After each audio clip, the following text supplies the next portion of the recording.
I want to root for Westbrook. I want so bad to root for Westbrook. There's so much to like about Westbrook. What I don't like about Westbrook is after the games.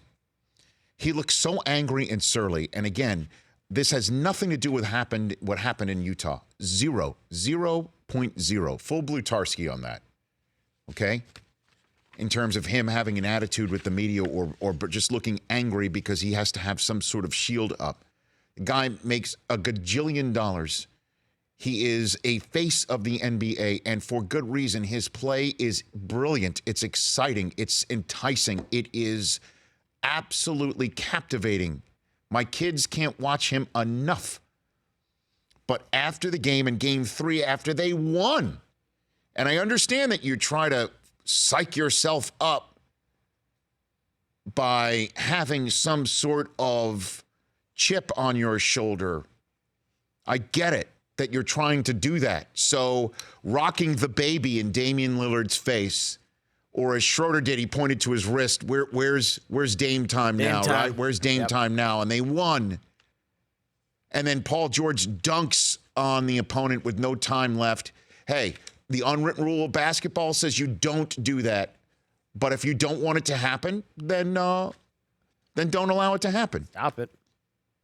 Or what you do is what they did in Game 4. Beat them on their home floor. Have the crowd totally quiet and depressed, strolling out with minutes left on the clock. Yeah. That's what you do. What you don't do is what Westbrook did after the game, and it's now taking over Paul George. We know that Westbrook has a problem with Barry Trammell of the local newspaper there in Oklahoma City. For years, Trammell wrote a great piece recently explaining why he keeps asking questions of Russell Westbrook when Westbrook refuses to acknowledge his presence. And it's awkward. It's unprofessional. And what it is also is just disappointing, to say the least. This was Westbrook and George after the win Friday night, and Trammell asking Westbrook a couple of questions. Barry Trammell with the Oklahoma. And Russell, the first half, both teams struggled offensively as a sort of a slug of a game. Both teams got going in the second half. What happened that sort of reversed the tone of this game? Next question. Yeah, Russ, the fourth quarter, you got a 15-point lead. They catch up. What happened in the last 6, 7, 8 minutes that reversed the momentum and let you guys burst back away? Now it's just dead silence. Next question. The next question comes from, I guess, a PR member. Go ahead.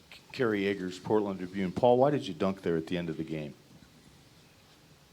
Next question. All right, it's if you're going to dunk at the end of the game, own it, A. And B, if you didn't hear when Trammell was asking a question, Paul George looks at Russell Westbrook and they kind of like have a snicker, and you hear George say to him, should I answer it? And Westbrook just smiles at him and says, be quiet. Be silent. Don't say anything. It's not funny. Steve Kerr was asked about it. Steve Kerr spoke to The Athletic. He called it dangerous for the league. And he's right. There's always been this stuff. There's always been players and the media members having issues with non-responses, whatever. I don't think this is brand new, but we're in an era where there's 24/7 access, and that access is what's driven revenue so much. And players need to remember that.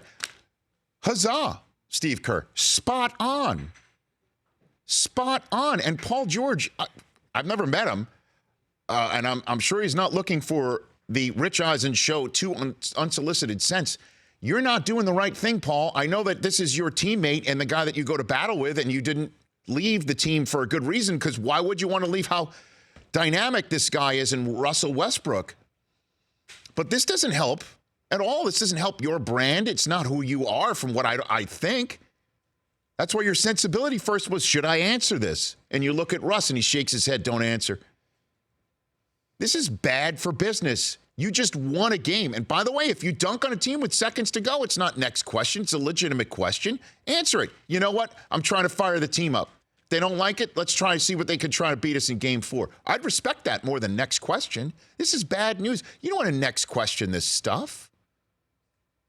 And this is not me as a member of the media backing a member of the media's play, or the fact that I'm pounding the table saying the media represents you, the fans, which you could make a very good case of. It's just bad look. You just won a game and you look like you're miserable. Bad look. It's unprofessional. And it's just not helpful. Smile, Russ. And the world will smile with you. For more of The Rich Eisen Show, tune to Audience Channel 239 on DirecTV for free on BR Live or download the Rich Eisen Show app.